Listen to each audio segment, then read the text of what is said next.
好啦，樓啊收咗啦，咁點搞裝修啊？對住間屋又唔會成日返中山，揾到大運哥就一定冇呢個煩惱。不論你係一房或者1+1陽光房或者2房，我哋都準備咗唔同嘅方案。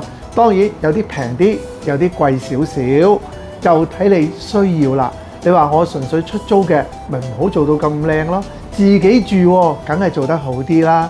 既然唔同類型嘅房間呢，有唔同嘅裝修方案，想知多啲，你就一定要留言啦，或者直接 WhatsApp 俾我，等我答你。OK。